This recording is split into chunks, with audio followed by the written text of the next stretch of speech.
People. This story comes to you from Fox Carolina News out of Spartanburg, South Carolina. From the Spartanburg Sheriff, Chuck Wright, giving a public apology for arresting this man for dealing fentanyl, which he was totally innocent of, and he also lost his job working for the city of Malden. How often do you see in a public apology like this? Let me know what you think about this story in the comments.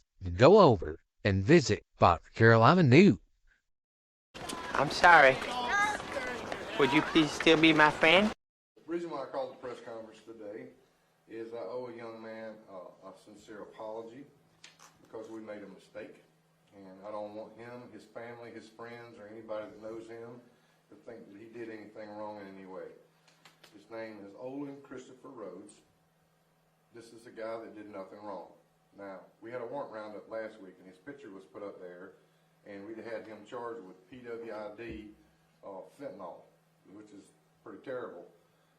This young man turns himself in. His wife and his family were super nice to me, I have to say. They asked a question on Facebook, have a question for law enforcement professionals about investigations. One of my family members said you may want to check on that, so I did. This lady was very kind and personally messaged me instead of beating me to death on Facebook, which they have a right to do. But they're good people. And this gentleman right here, Mr. Rhodes, was terminated from his job. And I want to say thank you to the city of Malden for understanding that we made this mistake and not him, and gave him his job back. So thank you for that. They lost a little bit of money that we will recoup for them. I want to show you, I really want to show you the guy that looks like him, but I have not 100% identified him, so I don't want to make the same mistake twice. I just wanted to tell everybody that knows this man that he did nothing wrong whatsoever. He was not involved. It was a mistaken identity. They look quite a bit alike. We were working with an informant who emphatically said, that's him, that's him, that's him. The young officer that did this, very good investigator, just made a mistake.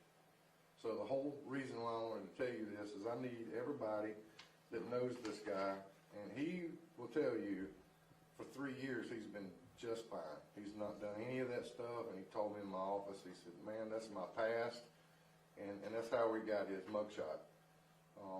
I've always been a proponent. It doesn't matter what you do, how many mistakes you make, it's how you handle those mistakes. He has done a very good job.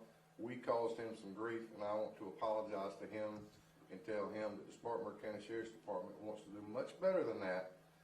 We've had this to happen in the past.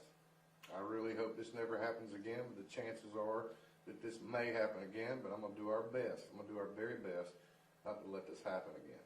So that's what I want to say. He's not charged with PWID fentanyl. He's not got any charges on him because he's done nothing wrong. So there's the public apology, and I want to tell both of him and his wife and all of his family, you know, that I am very remorseful this happened. This was not done intentionally, by no means. Very, very honest mistake. And at the right point, I'll show you his picture along beside the guy we were looking at, and they're, you know, I understand why the mistake was made. I'm sorry. I'm sorry. I'm sorry. Would you please still be my friend? Well, there you have it, folks. Do you think this public apology was genuine? Let me know what you think down in the comments. No directed. We out.